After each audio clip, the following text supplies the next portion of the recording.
Y'all may be seated. I don't know why everybody's standing up. All right, thank y'all for attending today. Open special meeting of the commission. We will move into the energy agenda items. Item one is discussion and possible action regarding proposed order in docket number 2005 UN 503 Atmos Energy Corporation stable rate annual evaluation for 12 months ending March 31st, 2019. I know these are separate issues. Is there a reason that we don't need to do we need to take them up separately? I know we'll have separate orders, but. I believe so. Okay, that's fine. Go ahead.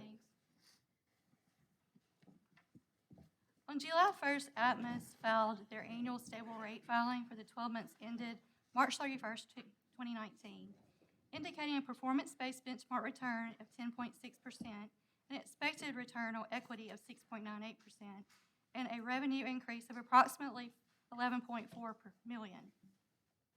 Also, in its 2019 System Integrity Rider filing in docket number 2015 UN 049, the company petitioned to use its actual capital structure in its annual system integrity and stable rate filings. During its review, staff recommended certain adjustments to the company's filing. Staff made adjustments to eliminate the capital portion of its incentive compensation disallowance and the amount of approximately $1.2 million that was included in rate base. Staff determined certain adjustments to O&M expense were necessary, resulting in an O&M expense reduction of approximately $1.9 million. Also, staff and the company stipulated to a weighted average cost of capital of 7.81%. Staff adjustments increased the company's expected return on equity from 6.98% to 7.94%, which lowers the company's proposed revenue requirement of approximately $11.4 million to approximately $6.9 million. An average residential ratepayer using 5 MCF per month will experience an increase of $1.75 in its monthly bill. The company's rate increase is driven primarily from increased capital spending. Notable capital projects included in the stable rate filing include system improvement projects system-wide, projects related to growth services in South Haven and the southern area of the system, construction of a pipeline interconnection in the Golden Triangle area, and the company's wireless meter reading project. Staff has reviewed the filing and supporting documentation and is satisfied that the results as stipulated represent a fair and reasonable revenue requirement. Staff recommends approval of the order adopting the joint stipulation. Okay, thank you, Ms. Myrick. Do we have any discussion on item one? Here none, do we have a motion to approve item one as presented? Motion by Commissioner Brown, second by Commissioner Britton. Any discussion? All in favor say aye. Aye. Opposed, no. The ayes have it. Item two, discussion and possible action regarding proposed order in docket number 2005 UN 503 Atmos Energy Corporation petition of Atmos Energy for authorization to exceed the $5 million spend in supplemental growth projects for 2020. Ms. Meyer. Thank you. On September 5th, Atmos filed a petition for authorization to exceed $5 million spend in supplemental growth rider projects for fiscal year 2020. In docket 2013 UN 023, the Commission approved the supplemental growth rider in an order dated July 11, 2013. The SGR was designed to encourage industrial development and job creation in Mississippi by providing Atmos with an incentive to extend gas service to potential industrial sites which are not otherwise economically feasible for the company to fund. In the July 11, 2013 order, the Commission authorized Atmos to fund up to $5 million annually on such projects. Atmos was further authorized to spend above that amount in any fiscal year with Commission approval. In its filing, the Commission is seeking authorization to make investments in SGR projects in fiscal year 2020 that will exceed the $5 million cap. The company expects to spend approximately $6.2 million on the Lucedale project in George County. The Lucedale project includes the construction of approximately 7 miles of 6-inch steel pipeline to serve a wood pellet plant that produces wood pellets for customers desiring an alternative to fossil fuels. Currently, there is limited natural gas capacity available to serve the pellet plant. Therefore, a new interconnect is needed to access Gulf South Pipeline. Boardwalk Pipeline will be reimbursing $1.2 million toward the cost of this extension. Atmos plans to construct the pipeline within the next year. Also, in fiscal year 2020, the company plans to spend $500,000 on the Continental Tire project to install a new regulator station with flow control to ensure that the customer's gas load requirements are met. Staff has reviewed the filing and supporting documentation, along with responses to data requests. The cost estimates for the projects were reviewed for reasonableness and no issues were noted, and the company's SGR filing is in compliance with the commission-approved tariff. And staff recommends approval. Thank you, Ms. Myrick. Any questions on item 2? Hearing none, we have a motion to approve item 2 as presented. Motion by Commissioner Brown, second by Commissioner Britton. Any discussion? All in favor say aye. Opposed, no. The ayes have it. Item 3, discussion and possible action regarding the proposed order in docket number 2015 UN 49, Atmos Energy Corporation, in the matter of comprehensive review of Atmos Energy Corporation's proposed capital budget for fiscal year 2020. Ms. Myrick. Thank you. On March 1st, Atmos filed its annual comprehensive review of its proposed capital budget for fiscal year 2020 under its System Integrity Rider, which is referred to as the SIR. As required by tariff, the company made an SIR compliance filing on July 1st in combination with its annual stable rate adjustment filing.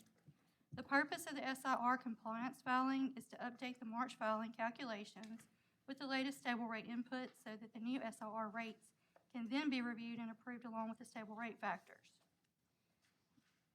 In its 2019 SIR filing, the company petitioned to use its actual capital structure in its annual SIR and stable rate filings. The company based its calculations on its actual long-term debt and equity percentages. Staff reviewed the company's calculations and supporting testimony. The staff and the company agreed to adjust the company's proposed cost of capital calculations to reflect a weighted average cost of capital of 7.81%. The change in the company's proposed capital structure results in a reduction in the SIR revenue requirement of approximately $983,000.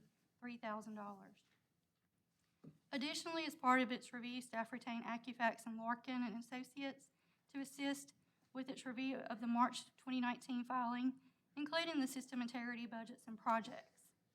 These consultants reviewed several sets of data responses, and reports from both consultants were filed with the Commission on October 21st. Overall, Larkin and Accufax review concluded that the $66.265 million of its system integrity spending proposed by Atmos for fiscal year 2020 is justified and should be approved. Also, the staff and company agree that the company will review the findings of Accufax and Larkin and will file a response to the recommendations contained in the consultants' reports within 30 days. The March 1st filing total revenue requirement was approximately $26.9 million. Once all adjustments were taken into account, the compliance filing total revenue requirement was approximately $26.7 million. The company and staff executed a joint stipulation on October 21st with a final total revenue requirement of approximately $25.7 million, which results in an incremental revenue requirement of $7.6 million. The SIR rate impact for an Atmos average residential customer using 5 MCF per month will be an increase of $1.82 per month. However, when combined with the rate impact of the stable rate adjustment, the overall rate impact is an increase of $3.57 per month for an average residential customer using 5 MCF. The overall effect on a customer's minimum bill with no usage is an increase of $1.81. Staff has reviewed the filings, the reports of Accufax and Larkin, and the company's data responses, and determined that the requested SIR projects and the related revenue requirement appear to be reasonable. The staff recommends approval of the order adopting the joint stipulation. Thank you, Ms. Myrick. Commissioner Brown. Ms. Myrick, would you go over the part about the minimum bill again? A minimum bill, which is basically a customer with no usage, will pay $1.81 per month, an additional $1.81 per month. $1.81. Yes, sir. Okay, all right, thank you. All right. Any other questions? I hear none. We have a motion to approve item 3 as presented. Motion by Commissioner Brown, second by Commissioner Britton. Any discussion? All in favor say aye.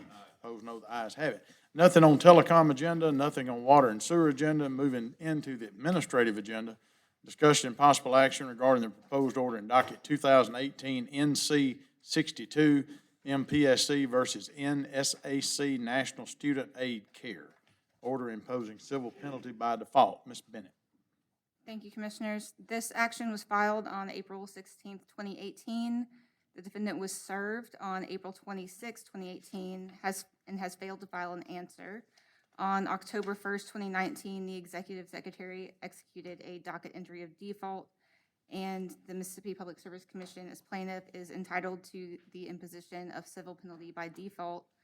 In this matter, the complaint alleged 46 violations of the MTSA, totaling $230,000 in fines. All right, any questions for Ms. Bennett? Hearing none, do we have a motion to approve that order as presented? So moved. Motion by Mr. Britton, second by Mr. Brown. Any discussion? All in favor say aye. Aye. Opposed, no. The ayes have it.